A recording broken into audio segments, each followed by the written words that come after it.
नमस्कार विद्यार्थी मित्रो, मी जवंजाळ संजय रामचंद्र हर्षवर्धन हायस्कूल हिप्परगेतळे विज्ञान आणि तंत्रज्ञान इयत्ता 10वी भाग 2 यामधील हरित ऊर्जेच्या दिशेने या पाठामधील आपण जलविद्युत ऊर्जा केंद्राची रचना, त्याचे कार्य कशा प्रकारे चालते याची माहिती आता घेऊया।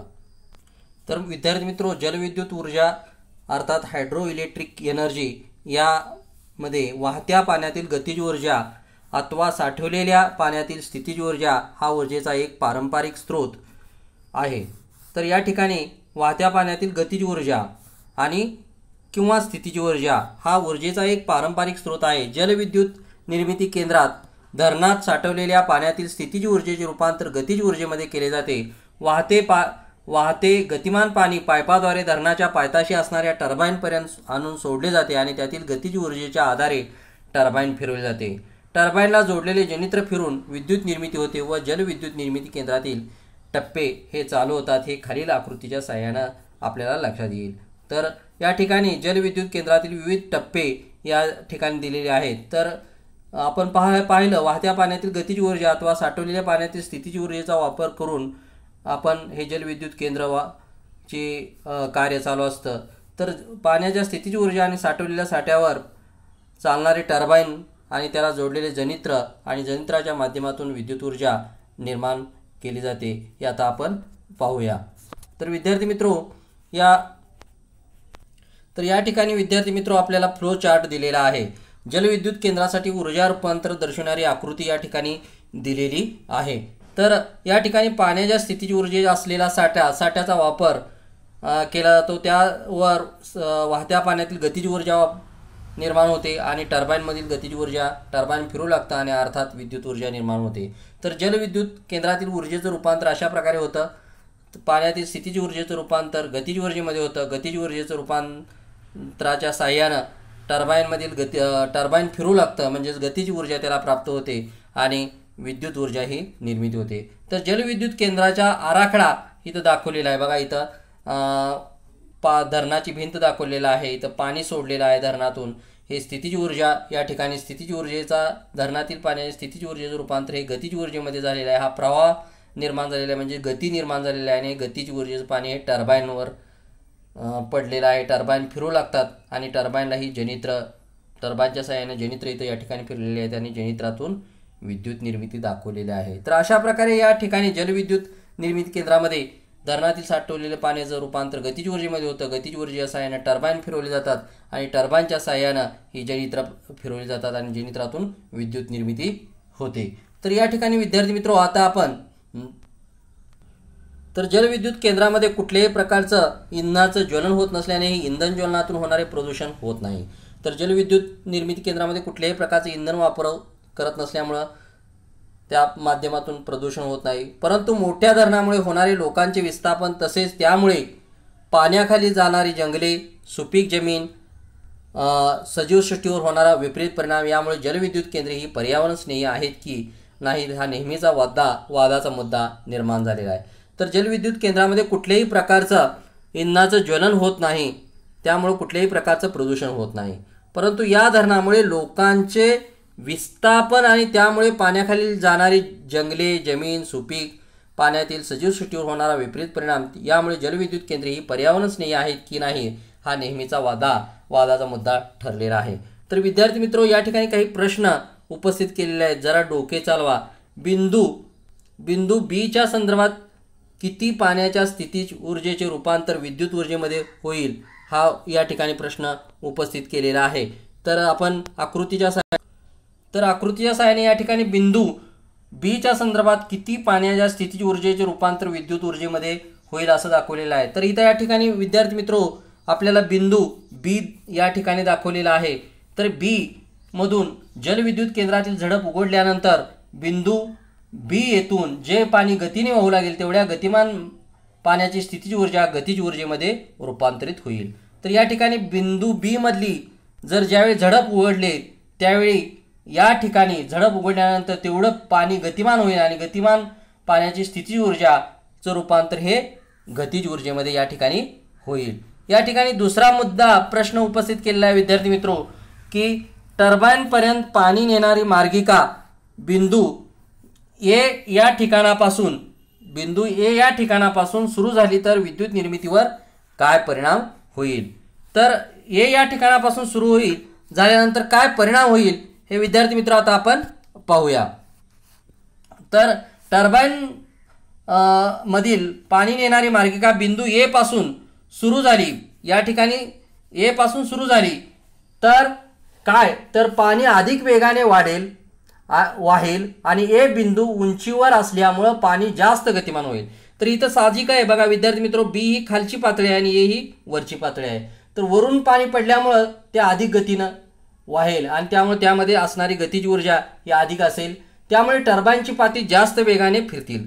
तर या ठिकाणी टर्बाईनची गती ही वाढेल आणि विद्युत निर्मिती अधिक परिणामकारक होईल. तर या ठिकाणाहून असणारे पाणी गतिमान असल्यामुळं त्याची गतीची ऊर्जा ही अधिक असेल आणि त्यामुळं गतीची ऊर्जेच्या माध्यमातून टर्बाईनची पाती अधिक फिरतील आणि त्यामधून परिणामकारकरित्या विद्युत ऊर्जा ही मोठ्या प्रमाणावर निर्माण होईल. त्यानंतर तिसरा प्रश्न असा उपस्थित केलेला आहे, टर्बाईनपर्यंत पाणी नेणारी मार्गिका बिंदू सी या ठिकाणापासून सुरू झाली तर विद्युत निर्मितीवर काय परिणाम होईल? तर या सी या ठिकाणाहून निर्माण झाली तर काय होईल? तर टर्बाईन पर्यंत पाणी नेणारी मार्गिका बिंदू सी या ठिकाणापासून सुरू झाली तर विद्युत निर्मितीवर विपरीत परिणाम होईल, कारण ही खालची पातळी आहे.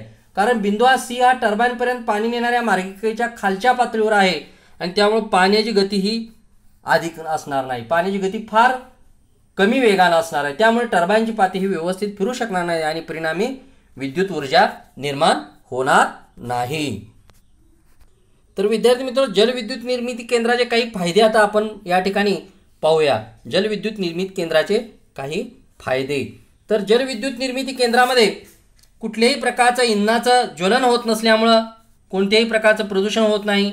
धरणात पुरेसा पाणीसाठा असल्यास पाहिजे तेवढी वीज निर्मिती करणं शक्य आहे. वीज निर्मिती करताना धरणातून पाणी जरी वापरले गेले तरी पावसामुळे धरण पुन्हा भरल्यास वीज निर्मिती अखंड होऊ शकते. तर हे जलविद्युत निर्मितीचे काही फायदे आहेत. तर जलविद्युत केंद्रात कुठल्याही प्रकारच्या इंधनाचं ज्वलन होत नसल्यामुळे इंधन ज्वलनातून होणारे प्रदूषण होत नाही.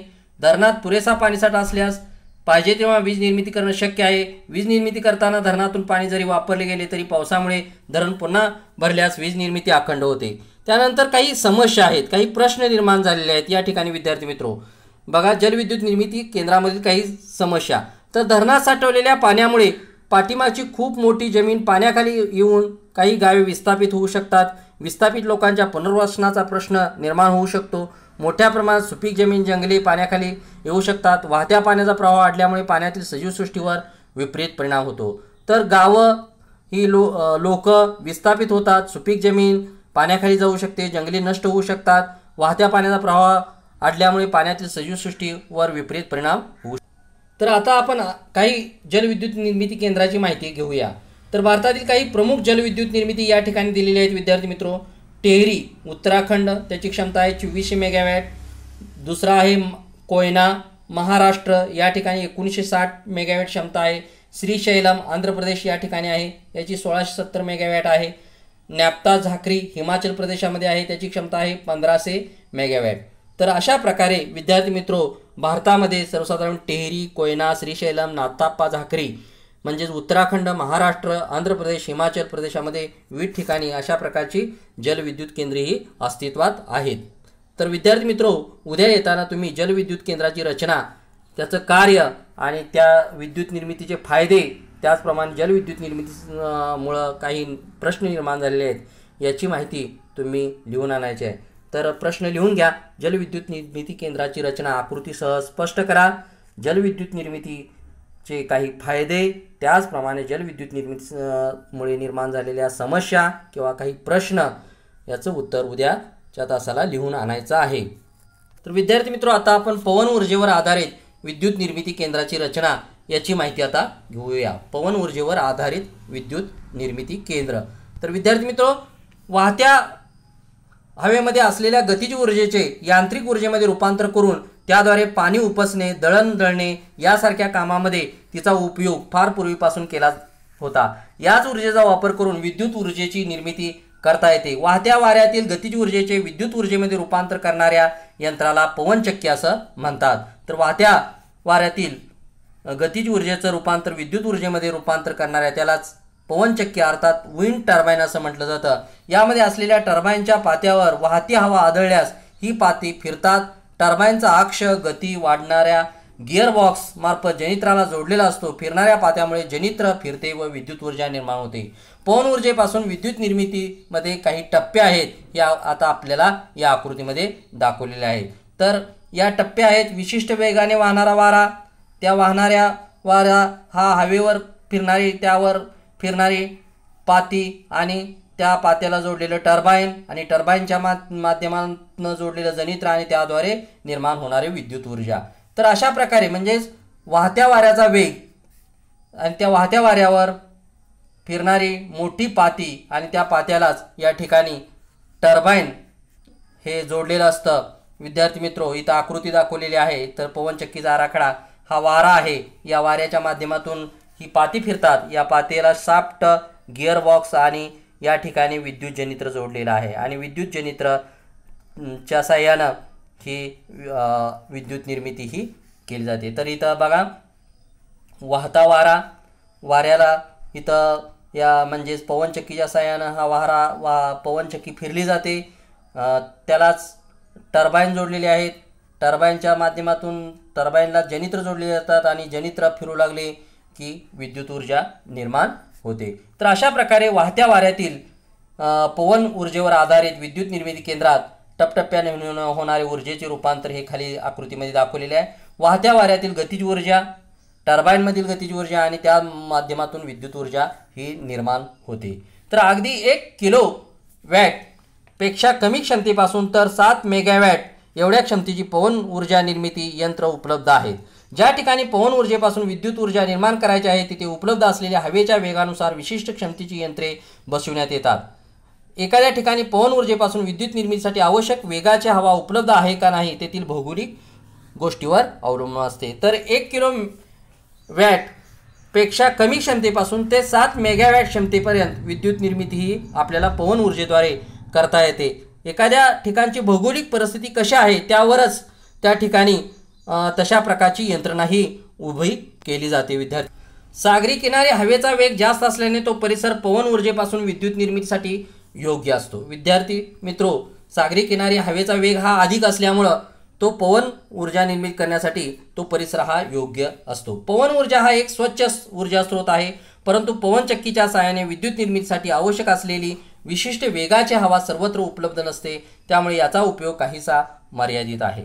तर या ठिकाणी पवन क्षमतेच्या बघा इथं दिलेला आहे, घरगुती प्रकल्प दिलेला आहे, पवन ऊर्जा प्रकल्प दिलेला आहे आणि सागरी किनाऱ्यावर असलेली पवनचक्की. तर घरगुती आपल्याला पात्याची लांबी सर्वसाधारणपणे 1.5 मीटर, क्षमता आहे 2 किलोवॅट इतकी निर्माण होते. त्यानंतर पवन ऊर्जा प्रकल्पामध्ये पात्याची लांबी आहे 50 मीटर, त्याचबरोबर त्यापासून निर्माण होणारी क्षमता ही 2000 किलोवॅट आहे. सागरी किनाऱ्यावर उभारलेली पवनचक्कीची लांबी म्हणजेच पात्यांची लांबी 100 मीटर असू शकते. त्याची क्षमता 6000 ते 7000 किलोवॅट इतकी असू शकते.